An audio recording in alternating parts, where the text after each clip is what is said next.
नुआपड़ा जिला राज खड़ियाल ठारे बीजेपी सह बीजेडी विवाह संपन्न कले कांग्रेस नेता कमल चरण साहू।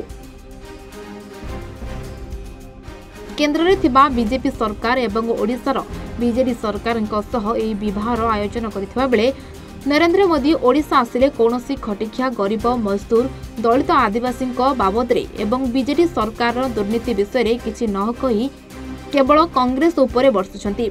सेथिपाई बीजेपी एवं बीजेडी सुंदर बुझामणा तथा लोकायत प्रेम संपर्क सामना को आनिबा पई एही नाटकीय विवाहर आयोजन करी आगामी निर्वाचन में जनसाधारण ए दुई सरकार को उचित जवाब देवा पई आग्रह प्रकाश करथिले।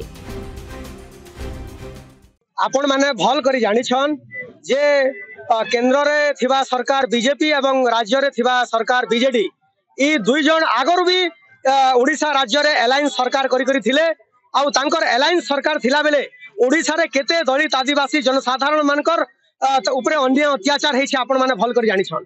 आपण माने एबे भी देखि पारुथिबे जे नरेंद्र मोदी जदि ओडिशा के आसुछन ताहले ओडिशा रो कोनोसी तमने गरीब रो कथा नै कहबार कोनोसी भूल सरकार रो भूल नीतिर कथा नै कहबार कोनोसी अन्य अत्याचार रो कथा नै कहबार खाली कांग्रेस उपरे बरसुछन। ई विवाहटा सब लोग जानबाटा जरूरी है जेहेतु ई माने केंद्र रे गुटे सरकार आ राज्य रे सरकार तांकर मिलामिशा करी जेहेतु शासन करूछन कोनोसी लोकर विरोध रे नै कहबार जो द्वारा कि दलित आदिवासी मानकर अधिकार के हनन करा जाउछे मनीष ऊपर परिश्रा करूछे देश रे महिला मान के नंगला करी देश रे बुला जाउछे।